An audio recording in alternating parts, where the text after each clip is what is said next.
Hello,ကျွန်တော်ဒီနေ့ဗီဒီယိုလေးမှာကျွန်တော်ရဲ့ academic writing class မှာ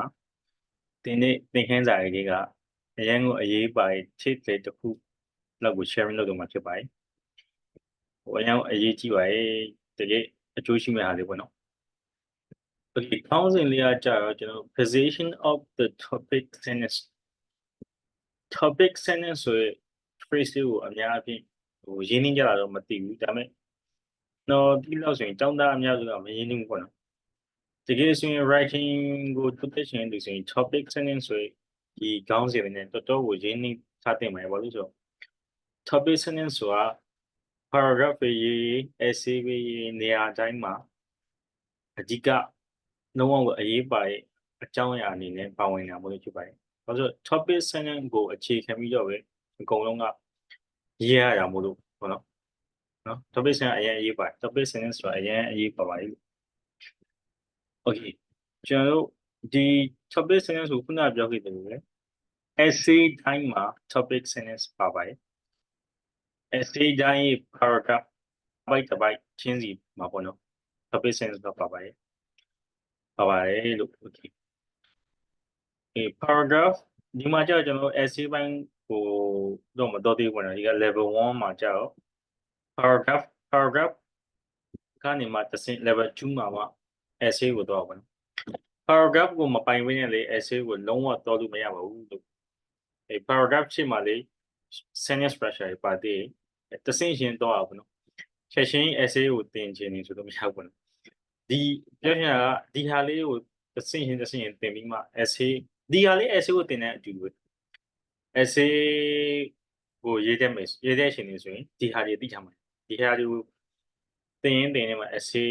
ရေးတဲ့အခါထိအောင်ပါပေါ့နော်အိမ်တိမ်ဆောက်လို့ပေါ့အိမ်ကိုချက်ချင်းဆောက်တာမဟုတ်ဘူးfoundation ချရတယ်ပြီးတော့မှတခြားပေးတဲ့မြေတို့အုတ်တို့သေးတို့အကုန်လုံးအဲ့လိုဟာတွေပါပြီးတော့မှအိမ်ဆိုတာဖြစ်လာတယ်လို့ဒီမှာလည်းအဲ့လို topic sentence ကိုမသိဘဲနဲ့ essay ရေးလို့တော့အဆင်မပြေဘူးရေးတော့ရတယ်ဒါပေမဲ့ system လေးမဖြစ်ဘူး format လေးမဆင်ဘူး structure လေးမရှိဘူးနော်ဒီမှာဆိုရင် topic sentence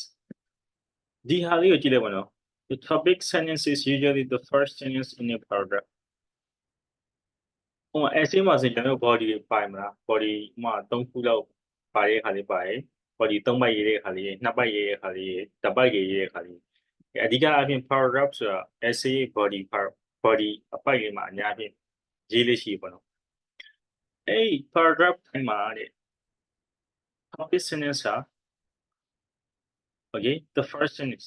ပထမဆုံးအကြောင်းဖြစ်လိမ့်ရှိပေါ့နော်ပြောချင်တာက if you want to write a paragraph or body in your essay you must put this topic sentence in the very beginning of the paragraph ကိုယ့်ရဲ့ topic sentence ကိုပထမဆုံးစာကြောင်းမှာရေးပြရည်ပေါ့နော်အဲ့ဒါလေးကိုသိလောက်ဒီနော်အဲ့ဒါလေးကိုကျွန်တော်ဒီမှာအသေးစိတ်လေ့ကျင့်ပြီးတော့သင်ကြားပေးရပါတော့လေ့ကျင့်ဒါလည်းအများကြီးတော့ရတယ်မလေ့ကျင့်မနဲ့လေပြောရုံနဲ့မရဘူးကြာတော့တော်တော်လေ့ကျင့်ရတယ်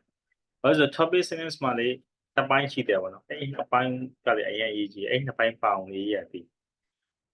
နော်အဲ့ဟာလေးကိုလေကျွန်တော်ဒီမှာသင်ရမှာဖြစ်ပါတယ်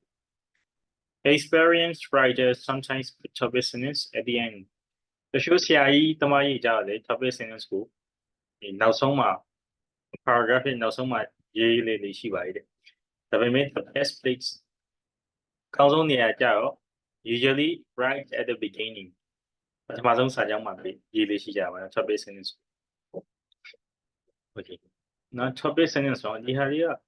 topic sentence ဆိုတဲ့အသုံးအနှုန်းလေးကိုတော်တော်သိထားရင်းနှီးထားပါပေါ့ writing မှာတကယ်ကောင်းတယ်ဆိုဒီမှာဆိုရင် a topic sentence at the beginning of the paragraph gives readers an idea of what they will read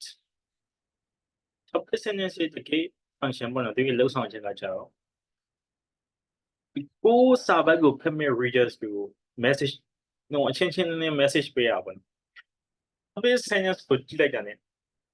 ဒီ paragraph ဒီစာပိုက်တစ်ပိုက်ဟာဘာကိုပြောချင်တာလဲဆိုတော့ဖော်ပြနိုင်ကို readers တွေကကိုဒီစာပိုက်ကိုဖတ်ဆရာမလို့ topic sentence ကိုကြည့်လိုက်တာ ਨੇ ကိုဘာအကြောင်းလေးဥမာ အားကစားအကြောင်းဆိုတော့အားကစားအကြောင်းမှာတခါအားကစားနဲ့ပတ်သက်ပြီးတော့ဘောလုံးနဲ့ဘက်ဒမင်တန်ပေါ့နော်အဲ့နှစ်ခုအဓိကပြောချင်တယ်လားဆိုဖော်ပြနိုင်ချင်းချင်းလင်းလင်းနဲ့လုံးဝကို message ပေးနိုင်ရေးစာကြောင်းဖြစ်နေအဲ့လိုပုံစံမျိုးပါလို့ခုနပြောလို့ပဲအဲ့လိုမျိုးရေးတဲ့ဖို့အတွက်ကလေ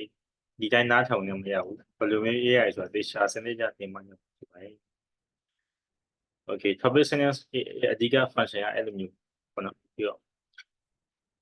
this helps them understand the paragraph more easily reader တွေကလေ reader ဆိုတာဆရာကိုစာ essay ကိုချစ်မိတ်ဆရာလေးဖြစ်နိုင်တယ်ဆရာတွေကလေအမှတ်ချတဲ့ခါအဲ့လိုဟာလေးလိုက်ကြည့်အောင် topic sentence တကယ်ရှင်းနေရလားဒီတောင်းတာဘာကိုဖော်ပြချင်လဲ topic sentence ကချုပ်ရွှေလေးဖြစ်နေလုံးဝအဆင်ပြေတော့ topic sentence ကရှုပ်ထွေးနေအောက်မှလာမယ့်အရာတွေကလေလုံးဝကို coherent ဖြစ်တာတို့ related ဖြစ်တာတော့မဖြစ်နိုင်တော့ဘူး topic sentence ကအရေးကြီးပါတယ်paragraph တစ်ပတ်ရေးမယ်ဆိုရင် topic sentence ပါမယ် supporting တွေပါအောင်မယ် conclusion တွေပါအောင်မယ်နော်အဲ့တစ်ခုချင်းကိုဘယ်လိုမျိုးစနစ်တကျရေးရမလဲဆိုတာကိုဒီသင်ထဲမှာသင်ပေးပါတယ်ပြီးတော့မှ essay ဘက်ကိုတော့မယ်နော် okay so I hope you learn something great from my video thank you